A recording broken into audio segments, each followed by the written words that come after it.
Welcome to BizTips with Jenny Rice, bringing you insights from real entrepreneurs. No fluff, just raw, practical strategies from those who've been in the trenches. Whether you're launching, scaling, or pivoting, this podcast is your backstage pass to lessons, successes, and game-changing tips. Get ready to learn, take action, and level up. Let's dive in with our next guest. Hi, this is Jenny Rice with BizTips podcast. I'm very excited about our guest today. We have Jason Finkelstein, who's not only a venture capitalist, but a startup advisor. So welcome, Jason.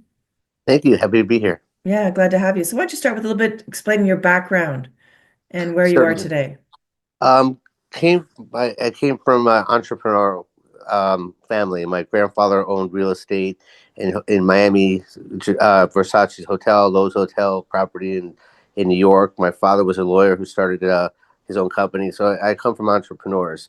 Unfortunately, I also, when you grow up rich, you realize the value is not in money. The value is in relationships, friends, and family, and time. We lost our money. My dad made it back. I decided to go to Yeshiva University. There, I majored in accounting, got a rabbinical degree, worked in American Express, worked at Merrill Lynch as interns. My first company was Shopee.com, which got bought up by eBay for $900 million, biggest IPO of the year in 1999. 3 years in M&A, mergers and acquisitions at PricewaterhouseCoopers. JP Morgan Chase was my client. 15 years in digital marketing, 1 year in politics. Started out my first venture capital firm 9 years ago, focused on real estate, AI, and biotech. Started a fund 4 years ago, Hyperscale Ventures, which focuses on blockchain, crypto, and real-world assets. Also have the family medical business, which I contribute to. 3 non-for-profits, which I started, charities, which I fund solely, and an e-commerce business. Wow, that's quite the resume. Thank you. And you mentioned at the beginning it's important to have time with family and things like that too. But Well, it sounds like you're pretty busy. You could work 9 till 12, make $5 million a year, but you have no time to travel, spend it with loved ones. That's not wealth. You could work 4 hours and make less money, but have the ability to work at home, spend time, and do the things you love. Real worth is not waking up to an alarm clock and then a boss that takes away your freedom and your time. Real wealth is being able to do what you want, when you want, how you want. Absolutely. Well said. Absolutely. It's not about the money in your bank account. It's the life that you live and the wealth you have in your life. And if you're not happy, well, when you're poor, you won't be happy when you're rich. If you're not a good person when you're poor, you won't be a good person. Money changes nothing. Who you are is dependent on your attitudes and decisions and the friends and the books that you read and the people that you can network. Your network and your values determine who you are, not money. Absolutely. And it's so interesting. People think that if that changes, their life will change, but any real change happens from within Well, first. it's funny. That's what I'm saying. When I grew up wealthy, I realized I saw my dad doing charity and spending time with the family and going on trips and volunteering and doing. My mom takes. When you grow up wealthy, you realize there's no value in money. When you grow up poor, you think money's going to change everything. That's the end all. And when you get there, you're depressed because you realize money's not going to give you the happiness. Right. You need to work on yourself. You want to change the world, change yourself. Money doesn't change anything. You determine your value. Wow, it's pretty amazing. Do you do TED Talks and things like that? It's very inspiring. I'm actually writing a book now called The Connector's Code because I'm very big in connections. I love meeting people, making connections with everybody and anybody. I'll take any meeting at any time. It's called The Connector's Code: Building Wealth, Wisdom, and Living a Life of Purpose. That's great. A meaningful life. That's great. And I'll be on a TV show called Legacy Makers, which talks about people making a legacy in the world because when I die, all my money is going to my charities, and hopefully I'll be able to contribute thousands of years after I die to charity and causes I believe in. Yeah. And do you have kids?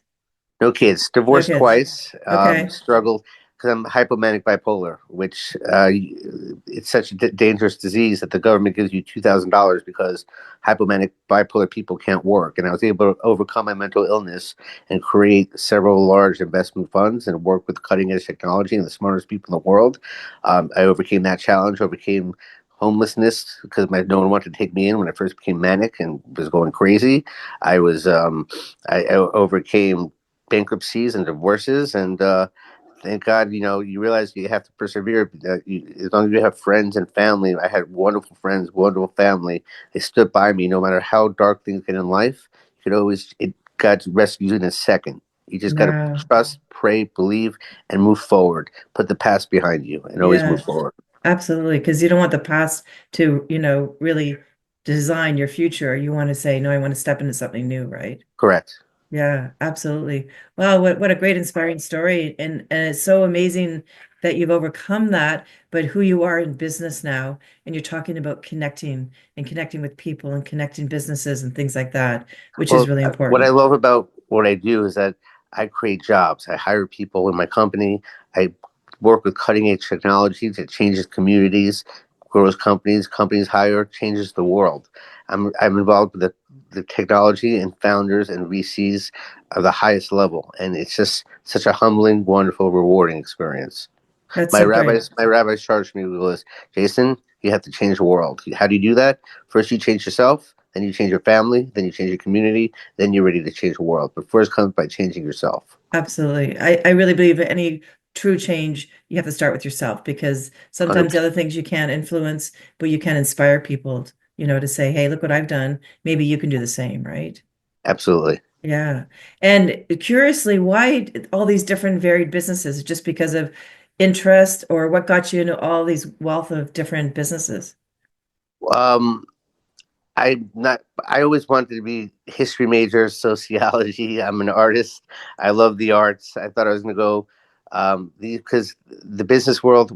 In my interview at PricewaterhouseCoopers for M&A, they asked me, "You're doing so much volunteer work. Why do you want to work for a corporation?" Because I was changing lives on a micro level by working in corporations and working as a VC. I'm able to change the world and communities on a macro level. That's why I chose what I do, to That's do what I great. do. That's great. And you have that wealth of experience. You worked for Amex, you said, and other Merrill Lynch, I Merrill. think you said. Hmm. Yep. So different backgrounds. You can take that experience and Well, the put that most rewarding together. experience was when I was at PricewaterhouseCoopers. I was an Orthodox Jew. We had a religious Muslim, a religious Christian, and a religious Christian all on the same team, and we came together as one, and it taught me the value of putting aside differences and working together. And one of the foundation charities that started ProjectSunshine.org was I would visit Jewish children in the hospital, and they had friends, family, communities. But the non-Jewish people, they didn't have the community. Both parents were working, so I would visit all the kids. And people were like, "Why are you visiting all the kids? They're not Jewish." I'm like, "They're human beings." And we had to come together as one and put aside our differences and see the humanity and love everyone for who they are and what they can be. Absolutely. Again, what an inspiring story you've got and how you look at life and how you live your life in your business and your leadership with that too is truly inspiring and amazing. So, Well, I put so go no, I ahead. was just say that I live according my mentors are my rabbis. I ask them everything about firing, tying my shoelaces, going to the bathroom. I don't do anything with that. It's putting God your focus. When God becomes your focus, He becomes your partner. And when God's your partner, you're successful in all that you do. So a religious life and spiritual life is very important to me. That's my most important thing in my life. Yeah. And it sounds like it grounds you and gives you the balance that you need to guide you, right? Correct. And Yeah. give me proper perspective on what values are and what true meaning is and what true purpose Yeah. is. So, any challenges you faced as a business owner? I know you said you've lost some businesses and won them back and things like that. Uh, Give me some funny, examples of funny you that. should ask. I try to hire people, women, because women in VCs are very uncommon. Women in finance are rare. I like to give women an opportunity. I like to hire people with disabilities. I like to give charity to people with disabilities. Unfortunately, there was a guy in my synagogue came over and said my son is struggling. He needs a job. I hired him. He was disabled, mentally ill, undiagnosed, unmedicated, on drugs. And I gave him the opportunity to really change his life and make a lot of money and do inspiring work. And unfortunately, it, he became manic and he ruined he almost ruined my business. He ruined my emails, canceled my meetings. Business is business. It's not a charity. I try to, you have to, if they're not fit for the role, unfortunately, hire fast, fire fast. But I try to give everyone an opportunity. It breaks my heart. He was so happy, but unfortunately, you got to be careful that you can't let your personal goals overshadow other people's responsibilities as well. And it Yeah. was big. I struggle with it because I love to hire people that no one else hires that can't get a job, but it's risky, and I paid the price that time. Yeah. Well, maybe he learned from that and got the help that he needs Well, in he order became to. suicidal, and I had to call my his father and put a watch on him because Wow. he really threatened me and myself. Hopefully this will be a lesson. Like I said, that dark times are temporary, and you learn from your mistakes, and you could catapult yourself to greatness. So hopefully Yeah. this was a learning experience for him. Yeah, let's hope so, right? And you gave him a chance, which is really good. But it's true, your business is business. You need to manage that too. So, yeah. And then, By doing by putting your business at risk, you overshadow your potential goal of changing the world and creating jobs and creating, helping humanity. You can't let your desire to help everyone take away from the ultimate goal of changing the world. right. Well, not only that, but you gave him a chance too, right? So it was about that chance. And hopefully, as I said, he learned something from it and it can change his own life, Uh, on his own. So, and do you work globally or do you work geographically based or? I'm remote. I have colleagues that partners and analysts from all over the world.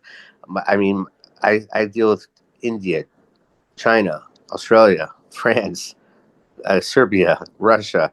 I mean, LinkedIn has made it possible. The ability to connect and do business worldwide through LinkedIn and Zoom and Google Meets. It's mind-boggling how many people you could reach on a global level with today's technology. Yeah, that's so great. That's so great. So, any tips you have for other entrepreneurs because you've done so much, you've been in so many different businesses that we can One share with is our listeners? This is an obvious one, but not everyone heard it. You have to take risks. Scared money does not make money. If you don't believe in yourself, no one's going to believe in you. You need to take risks. When you're starting a new company, hire fast, but also you have to learn that bad employees can take you down.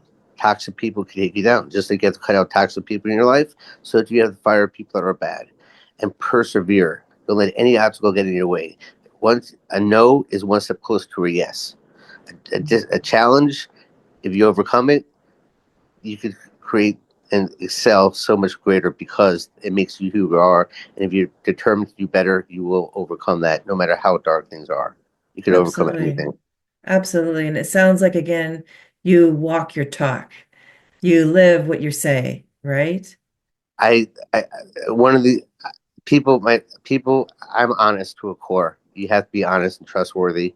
And I even last night somebody said to me, I met one person and I met another person and I put them together because it was a good fit. It didn't benefit me at all, but I love helping people. And somebody came over to me and goes, "You're the guy I want on my team because you're here for the right reasons. You care about people. You're a true connector. A true connector puts others first. My first question on every call is, how can I help you? What do you need from Mm. me? Not what can I get out of you?" That's a true leader, right? Is saying Absolutely. your success is my success. I love that. I like to believe When you that make too. it beneficial on both sides, win-win, you're truly going to succeed in everything. Not only that, but when you go to bed at night, you feel good about yourself that Yeah. I made a difference and an impact, Well, I right? once canceled a deal because a guy cheated on his wife. If you can't be faithful to your wife, how are you going to be loyal to me in business? Yeah, that's a good one too, right? So, yeah. Well, I love how you believe in yourself, your business, and that you step into it and you take chances, you take risks, like you said, but then you trust your decisions, but then change them if you need to, right? You listen to what's going on. If you don't, if you have to make changes, and you need people that are there that are going to tell you you're doing wrong, you're making a mistake. If you're too prideful, you'll never learn from it, and you'll never succeed. You have to understand that you'll be wrong, you'll make mistakes, learn from it, grow from it, and excel because of it. Yeah, absolutely. And have fun while you're on the journey, right? Exactly. I'm a big believer in every day's got to be some joy and fun and work because what's the point otherwise, right? So I love what I do. I love that's what I do. great. That's great. I can't wait to hear your TED Talks, which I believe you're going to do one day, and read about your book. And let me know Yeah, when it's published. it's coming out this month. I'm very excited. Very excited about Yeah, it. I can't wait to hear more about it. Well, I was also selected as top entrepreneur and innovator of the year, making the cover. that's amazing. Thank you. Congratulations. Thank you. That is really great. Well, Jason, you've been a really inspiration. I've loved chatting with you and learning from you, inspiring from you, and I hope we can keep in touch and hear more of the great things you're doing. Thanks for having me. I had a blast. Yeah, Thank you. that's great. So this is Jenny Rice signing off with my really special guest today, Jason. Thank you again. That's a wrap on this episode of BizTips. For more insights, join us online. We share exclusive tips, resources, and strategies to help you grow and scale your business. Until next time, keep building, innovating, and making an impact.